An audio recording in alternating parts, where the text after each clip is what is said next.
Hello and welcome back to my channel. We are back talking about Hollywood Baking Championship episode 4. First off, what is it with this show? Like they just change the rules, like make shit up and just do whatever they want. Last week's episode, which I couldn't review because I was traveling for work and then I got sick and, life, they ended up not eliminating anyone because everyone did so good in that final face-off that the judges just couldn't decide. They just couldn't decide, so they let everyone stay.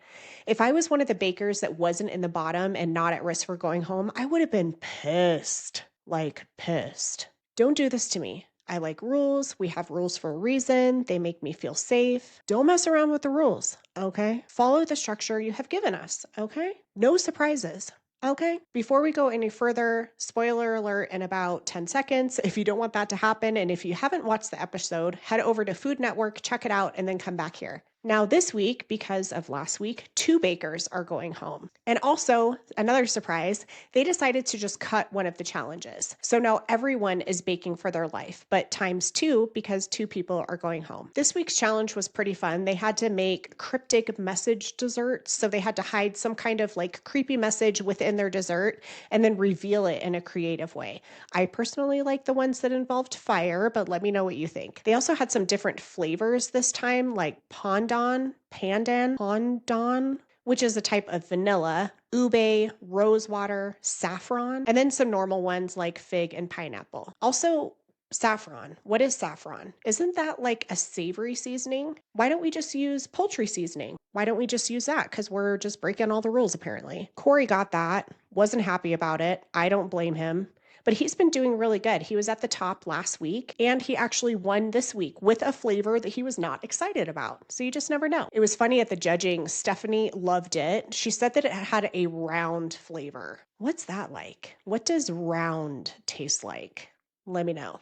He did one of the burn away reveals that I really liked. It came out really good. And his dessert was like inside of a gingerbread coffin. By the way, that gingerbread looked sturdy. Like I could build a table out of that gingerbread. He said technically it's edible, but does not advise eating it. Last week, Gonzuela, Camille, and Alan were at the bottom. So I think today they really felt the pressure to like do good. And I just want to say last week, Camille got really humbled, and I personally enjoyed seeing that. Last week, he was being super cocky and kind of shady. He got done early, and he was going around to the other bakers as they were trying to finish, just like questioning them and trying to get in their head. I don't like that. In a competition, you need to be at your best, and you also want to be competing against people at their best. Why would you want to get in their head and like win, but in a sneaky way? I'm not into it. But guess who was at the bottom last week? Camille. Being humbled is good. And today, I actually think he had a much better attitude. And after his bake today, I think I liked him a little bit more, but more on that in a second. Gonzuela's pineapple pavlova looked super soft. Like when she was plating it, it just looked like a pile of slop.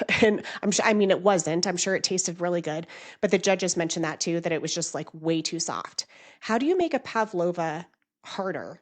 Do you like cook it longer? Do you add nuts to it or something? I've never made one, so let me know. Her reveal, though, was really good. I think it was one of the best ones, but this dessert just wasn't great for her, and unfortunately, she went home. Also, I think her and Melanie are so cute. They're like so supportive of each other. I think they were besties on this show, so Mel was pretty bummed that she went home. Speaking of Mel, I really like her now. At the beginning, I was kind of judgy. I admitted it. We've moved past it, but she's one of my favorites now. She's just so like positive and excited and happy. And when one of the other bakers wins something, she's almost more excited for them than they are. She's just like stoked all the time. And she's good. Like she's one of those that you wouldn't expect to be good, but she just kind of comes out of nowhere and crushes it. That blondie ube cheesecake looks so good. Like I wanted some of that and the judges loved it too.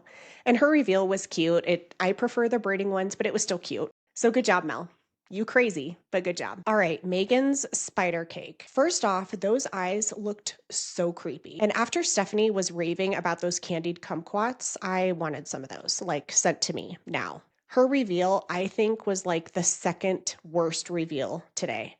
There was a balloon, I guess, on the backside of the spider that she was supposed to stab with a knife, and then it was supposed to explode and have all this like luster dust go everywhere. And then somehow that was going to make the reveal happen on the front of the cake. I'm still not quite sure how that was supposed to work.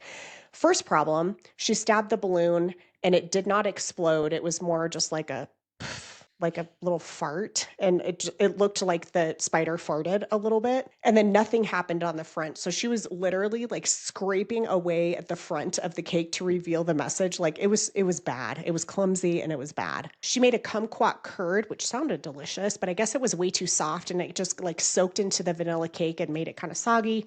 Judges were not a fan of it, so she also got the boot. All right, let's talk about Camille. I really liked the look of his cake. I like monochromatic anything, and his was black on black on black, with just a couple hits of purple. Like, it looked so good. And the reveal also, how it was done around the front side of the cake, that turned out really well. He had a pistachio and rosewater cake. I'm curious what that tastes like. I guess rose is one of those things that in a little bit is okay, but you can really overdo it easily and then it tastes like, I don't know, soap or potpourri or something, but the judges loved it. Although, what did you think of this? Because when he was slicing into it, that cake looked so soaked, like soggy. And I was like, oh, he's going to get hit on that. The judges are not going to like that.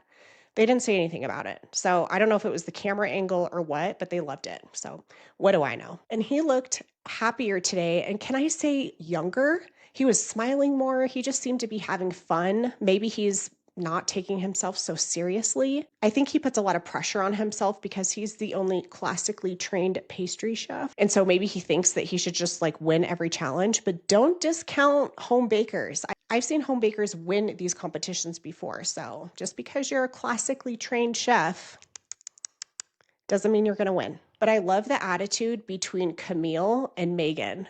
So Camille, he's like pissed that he hasn't won a challenge yet. He hasn't won $1,000 yet. Like, again, he's putting all this pressure on himself. But then we have Megan and she's like, I don't have to win. I just have to be better than the last two. Like, way to shoot for the stars, Megan. And today she wasn't. She wasn't better than the bottom two. She went home. I thought Jake's cake looked really good. It was a chocolate and orange bundt cake with like a sticky toffee sauce to go over the top. I need to make a sticky toffee sauce. Maybe I'll just make that. Like, forget the cake. I'll just make the sauce and eat it. It looks good. But the judges weren't a huge fan, and his reveal was the biggest fail of the show, in my opinion. It was supposed to be a bonfire with flames, and then he poured this hot liquid over it to supposedly melt the flames. Nothing happened, literally. Like, the judges were just sitting there waiting for something to happen and nothing. I just felt so bad because he took his knife and was like rooting around the chocolate trying to find the message, and then he had to tell the judges what the message was. Like, it was just super awkward and uncomfortable. So he was at the bottom, but he was the one who got to stay.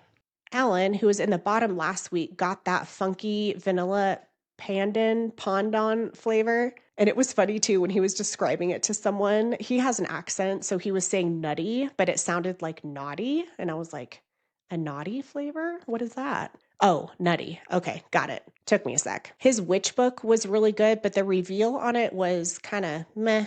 It was blacklight writing, so he just wrote on it with something that was invisible, and then he shone a blacklight on it, and then it was revealed. I don't know. It just wasn't as like dramatic or entertaining as some of the other ones, like the burning ones. I really like those. And no, I'm not a pyro. I just liked it. Oksana's cake, I just want to say I wanted a piece of it, or like the whole thing. Her flavor was fig, and she made a spice cake with cheesecake frosting and figs and nuts. And oh my God, I think it was also covered in chocolate ganache. It just looked so good. And does anyone else feel like when she was describing her reveal and the story, it took like 20 minutes? I was like, oh my God, let's go. Although I think part of that is me because I have a really short attention span now. Her reveal was okay, not one of my favorites, but it was good.